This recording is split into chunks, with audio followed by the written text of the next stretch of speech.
시온성과 같은 교회 210장 시온성과 같은 교회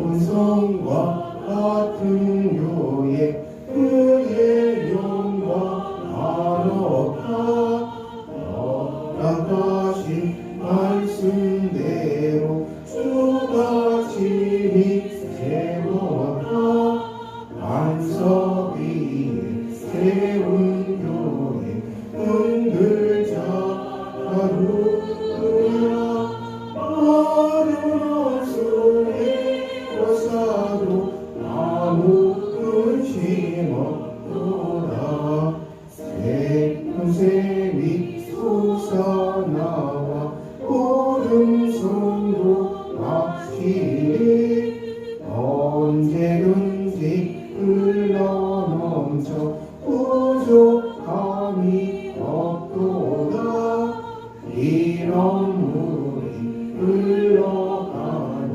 목마른 자루야 저희들의 풍족하여 넘치고도 넘친다.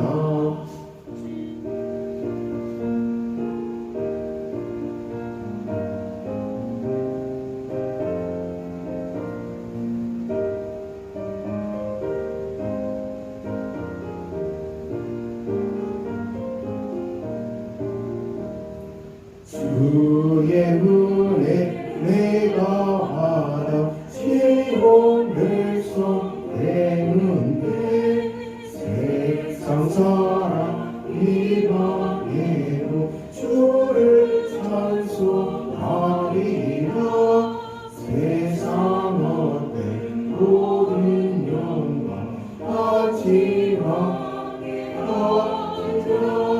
주의 자녀를 모든 영혼 모두 나도다. 아멘.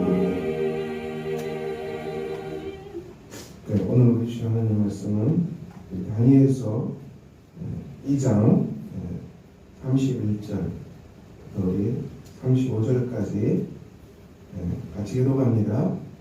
다니엘서 2장 31절에서 35절까지입니다. 왕이여 왕이 한 큰 신상을 보셨나이다. 그 신상이 왕의 앞에 섰는데 크고 광채가 매우 찬란하며 그 모양이 심히 귀여우니 그 우상의 머리는 진국이요 가슴과 북하는 이요 혀와 쩍다리는 것이요 그 종아리는 새요 그 발은 얼마는 새요 얼마는 진흙이었나이다. 또 왕이 보신즉 생기지 아니한 돌이 나와서 신상의 새와 진리를 쳐서 부정이네. 그때의 새와 진흙과 녹과 은과 금이 다 없어져 여름 파장만한 그같이 되어 바람에 가는 것이 없었고 우상을 친구는 세상을 이루어 온 세계에 가득하였나이다. 아멘. 다니엘은 느부갓네살 왕 앞에서 느부갓네살 왕이 꾼 꿈을 어떤 꿈을 꿨는지를 먼저 말합니다. 31절에서 이 35절까지가 느부갓네살 왕의 꿈이고요. 그리고 이제 36절부터 해석이죠. 꿈과 해석. 왕이 원하는 것은 내가 어떤 꿈을 꿨는지 그리고 그 해석이 무엇이냐 이 두 가지를 다니엘이 정확하게 왕한테 얘기합니다. 이 느부갓네살 왕이 꾼 꿈은 오늘 31절 말씀처럼 이 큰 신상이 있었는데 그 우상의 머리가 순금 그리고 가슴 두 팔은 은 배와 넓적다리는 놋 그리고 종아리는 새 그리고 얼마는 진흙이었다. 이것은 이제 해석하는데요. 어떻게 해석이 됩니까? 이것은 이제 바벨론 제국부터 시작해서 이 바벨론 제국이 메데와 바사, 페르시아에게서 멸망하죠. 벨사사 왕 때 메대와 바사 페르시아에 의해서 이 멸망하는 장면이 다니엘서에 기록이 되어 있습니다. 이 바벨론 제국 왕의 나라가 무너진다는 것이죠. 심판받고 무너진다. 그리고 페르시아로 넘어가고요. 페르시아도 얼마 안 돼서 헬라 제국으로 넘어갑니다. 실제로 헬라 제국으로 이 헬라 제국이 무너뜨린다. 본문에서는 어떻게 나옵니까? 루시라고 표현하고, 그리고 마지막으로는 이제 네 번째 나라가 등장하는데 이것은 로마입니다. 다니엘서에서 로마서는 아주 철처럼 강한 나라죠. 강대국이죠. 이 실제로 세계는 로마가 지배합니다. 물론 로마는 1400년 때까지 또 존속했습니다. 그럼에도 불구하고 로마는 멸망했어도 로마가 준 법은 여전히 세계 각국에서 그 법이 영향을 받고 있고요. 로마의 문화는 여전히 이 제국들의 속에서 그대로 들어와 있지요. 로마의 그 공포적인 것, 또 무력적인 것, 로마의 거대한 이 글로벌적인 문화, 이것은 계속해서 주님 오신 그날까지 이 로마 문화의 영향을 벗어나기 어렵습니다. 우리가 21세기에 살아가지만 지금은 초강대국이 미국입니다. 그래서 우리가 미국을 다녀온 사람들의 얘기를 들어보면 많은 얘기를 하지만 미국이 너무 타락했다, 뭐 이런 얘기 하잖아요. 너무 타락했다. 우리가 그 코로나 사태 속에서 미국이 얼마나 많은 그 피해를 봤습니까? 그 유튜브에 나오잖아요. 어떤 한 사람이 무명의 전도사가 로마처럼 미국을 향해서 미국이 회개하지 않으면 망한다, 이런 목소리를 내시잖아요. 이게 그 로마입니다. 이 다니엘을 통해서 하나님은 이 로마까지 다 예언을 했고요. 다니엘이 그것을 예언하는데 본문의 말씀에서 이렇게 제국들이 패하고 무너지는데 이것이 다 하나님의 손안에 있다는 것입니다. 이것이 중요한 메시지죠. 우리가 어떤 강력한 미국이 세워지는 것도 하나님의 손안에 있고, 또 그것도 강대국이 등장할 수도 있겠죠. 그것도 하나님의 손안에 있고, 러시아가 강대국이지만 이것도 하나님의 손안에 있고, 우리가 초강대국이라고 말하는 수많은 나라들이 다 실제로 그 나라의 대통령 그리고 그 나라의 통치자를 세우신 분은 하나님이다. 그렇지만 이것은 늘 무너지고 세워지는데 이것이 그냥 되는 건 아니고 하나님의 손안에 있다. 다니엘은 이 얘기를 하고요. 가장 중요한 말씀은 무엇입니까? 손대지 않는 돌, 이게 중요한 말씀이죠. 다 부서졌다. 34절에 손대지 아니한 돌, 이 손대지 아니한 돌이 그 오늘 말씀의 중심이죠. 손대지 않는 돌은 뭐겠습니까? 손대지 않는 돌은 이것은 이 나라에 속하지 않는다는 것이죠. 바벨론 제국에 속하지 않고요. 그 세상에 속하지 않는 돌, 이 손대지 아니한 돌, 이 돌이 이것을 제국을 다 무너뜨렸다. 다 무너뜨리니까 어떻게 됩니까? 다 무너뜨려서 이 제국들이 타작마당에 겨같이 되어 바람에 물려 간 곳이 없었고, 그리고 우상을 친 돌은 해산을 이루어 온 세계에 가득하였다. 이것이 르부갓네살 왕이 본 꿈의 중심 환상이죠. 이 떼인 돌이 다 부서서 다 길처럼 만들어버리고 우상을 친 돌은 해산을 이루어 온 땅이 가득하리라. 이 해석을 44절에 하고 있습니다. 다니엘이 이 여러 왕들의 시대에 하늘 하나님이 한 나라를 세우시려니 이것은 영원히 망하지도 아니할 것이요 그 국권이 다른 백성으로 돌아가지도 아니할 것이요 도리어 이 모든 나라를 쳐서 멸망시키고 영원히 설 것이라. 이것이 중심 메시지입니다. 이 여러 왕들의 시대에 하늘의 하나님이 한 나라를 세우신다. 이 한 나라는 하나님의 나라입니다. 예수 그리스도의 나라입니다. 이것은 떼인 돌은 예수 그리스도입니다. 손대지 않는 돌은 예수 그리스도께서 이 많은 이방 우상 나라를 무너뜨리고 이 하나님의 나라를 세워서 그 우상을 친 돌이 온 세계에 가득 차게 된다. 하나님 나라가 온 땅에 가득 차게 된다. 이것이 이 예언의 중심입니다. 그러므로 이 수많은 제국들이 이 복음 속에 들어있는 하나님 나라를 전하는데 이 수많은 제국들이 다 쓰임받게 된다는 것이죠. 그것이 핵심 말씀입니다. 우리가 그러면 아직 그 로마의 문화, 초강대국, 러시아 이런 모든 나라들이 살아있는데 하나님 나라가 이 모든 나라를 다 멸망시켰으면 이게 아주 조소하기는 어떻게 된 거냐? 이것은 이제 주님이 오실 때까지는 조소합니다. 그렇죠? 주님 오실 때 나라가 국가별로 있어야 되잖아요. 있어야 되죠. 주님 오실 때 조소하는데 주님이 오시면 다 폐하지겠죠. 주택이. 그러면 지금 어떻게 이 속을 하나님 나라가 들어갑니까? 이것은 교회를 통해서요. 교회 안에 들어온 하나님 나라가 온 성도들을 통해서, 교회를 통해서 이 사랑과 선교입니다. 사랑과 복음 전파를 통해서 우리가 이 지상의 나라 속에 하나님 나라가 들어가는 것입니다. 이것은 이제 우리가 이 한 영혼이 예수를 영접하고 믿고 돌아오는 긴 인내의 과정입니다. 인내의 과정이에요. 이제 한 사람의 영혼은 천하보다 귀하다겠는데 한 사람이 그 사람의 죄가 용서함 받고 죄를 고백하고 죄로부터 자유케 되고 해방되고 예수를 영접하고 교회의 품으로 하나님 품 안으로 돌아오는 이 작은 걸음이 온 세계, 온 땅, 온 제국 속에서 이 위대한 하나님 나라의 여정이 우리가 눈에는 보이지 않지만은 이 여정이 오늘도 온 지구상에 계속되고 있는 것입니다. 교회는 이 하나님 나라를 이 땅에 이루기 위해서 하나님께서 세우신 정말 놀라운 공동체입니다. 그러므로 우리가 성도들이 우리가 왜 삶을 살아갑니까? 우리는 하나님 나라의 백성으로 살아가는 것입니다. 정체성이죠.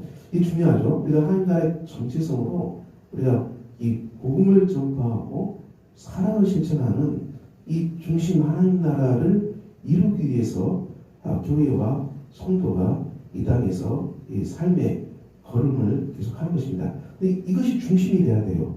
이것이 중심이 되지 않으면은 교회와 성도가 이 기복 신앙이죠. 우리가 알아야 기복 신앙 신앙은 아니라 그러는데요. 이 기복주의로 빠질 수밖에 없어요. 목적을 성질해버리면 목적 성질하면 기복주의로 빠질 수밖에 없죠. 기복주의로 빠지면은 이건 정말 곤란한 거죠. 기복주의로 빠지면은 이게 완전히 머리와 몸통 그리고 우리 수레 안에 담는 내용과 수레가 뒤집어져 버린 거잖아요. 이 혼돈에 빠져서 성교가 진행이 안 됩니다. 그리고 교회와 성도들이 다 이 기복적인 것만 바라는 기도, 기복적인 것만 바라는 삶을 살게 되면은 삶이 해석이 안 돼요. 우리가 기복적인 것으로 하나님 나라가 굴복되지 않습니다. 기복적인 것으로 하나님이 거기에 손을 들어주지 않습니다. 삶이 자꾸 막히고 자꾸 벽에 부딪히고 자꾸 안 풀리고 자꾸 이 장애에 부딪히죠. 그냥 하나님은 우리에게 복음과 사랑을 실천해서 하나님 나라를 이루는 도구로 다 주신 것입니다. 물질도 건강도 환경도 이 모든 게 다 도구예요, 도구. 근데 이걸 바꿔버리면은 이걸 뒤집어버리면은 삶이 다 절벽에 부딪히죠, 절벽에. 이게 참 답답한, 이 정말 답답한 거예요. 성도들이 이걸 잘 이해하고 이 하나님께서 하시고자 하는 이 하나님 나라의 이 올인이죠, 올인. 여기에 올인이라는 표현을 씁니다. 이것은 부분이 아닙니다. 여기에 올인하고 하나님이 내게 주신 직장, 재물, 건강, 심지어 우리의 귀한 관계들, 이 모든 것들이 그 목적을 위해서 하나님께 쓰임받는 그릇으로 세우는 것입니다. 그릇이 돼야 돼요. 물론 우리의 그릇이 다이아몬드, 금, 은, 어느 것은 상관이 없겠지만 그 그릇 안에 복음이 담겨 있고 우리 삶의 그릇에 복음이 들어와 있고 우리가 복음을 전하는 그릇이라면 우리의 그릇은 하나님 나라의 그릇으로 빛나겠죠. 천하에 빛나겠죠. 그렇지만 우리 안에 복음이 담겨있지 않으면은 이 그릇만 찾으며 하면은 그릇 안에 공허해지는 것이죠. 그릇이 아무리 화려해도 그릇이 따릅니다. 공허한 거예요. 치우는 공허한 거예요. 삶이 망가진 것입니다. 그래서 망가질 수밖에 없어요. 복음이 들어가지 않으면 망가질 수밖에 없습니다. 그러므로 우리는 오늘도 우리가 정말 한국 사회 속에서 21세기에 살아가는데요. 우리는 이 시대가 로마의 이 엄청난 문화의 영향 속에 있는 사회입니다. 그래서 항상 이 로마가 망하기 직전에 부패한 타락한 문화가 제국 안에 항상 들어있는 강력한 힘이라고 했어요. 역사학자들을 얘기하죠. 다른 게 아니라고 했어요. 한국도 만만치 않습니다. 한국도 굉장히 강한 속에 들어있는데요. 그런데 우리가 할 것은 우리가 이 예수 그리스도의 나라, 복음을 전파하고 사랑을 실천하는, 주님을 영접하는, 그리고 이 속에 교회가 연합하고 이 속에서 하나 되고, 그리고 우리가 온전히 이 복음을 전파하는데 내가 삶에 쓰임받는 그릇이 되겠다. 이렇게 우리가 결단하고 걸어간다면 우리 안에 복음 안에 들어와 있는 하나님 나라가 풍성해지고요. 더 나아가서 우리의 그릇도 빛나겠죠. 빛날 것입니다. 여러분의 그릇도, 삶의 그릇도 복음을 담고 있기 때문에 빛나겠죠. 정말 빛나는 그릇으로 하나님이 사용하여 주실 것입니다. 오늘 다니엘서 있는 하나님께서 말씀하신 이 내용은 대단히 중요하고요. 그리고 우리의 삶과 역사를 해석하는 중심 말씀이 다니엘의 해석 속에 들어와 있습니다. 교회도 성도도 저와 여러분도 이 속에 들어와 있습니다. 우리가 어떻게 살아가야 되겠습니까? 우리는 우리를 통해서 하나님 나라가 이 땅에 점점 확장되는데 쓰임받는 오늘 하루가 되기를 소망합니다. 복음을 전파하고 사랑을 실천하고, 그리고 여기에서 우리가 이 복음을 전파하고 사랑을 실천하기 위해서 열심히 사는 것입니다. 그냥 열심히 사는 게 아니죠. 열심히 사는 목적이 여기에 있습니다. 딴 것으로는 열심히 살아갈 수가 없어요.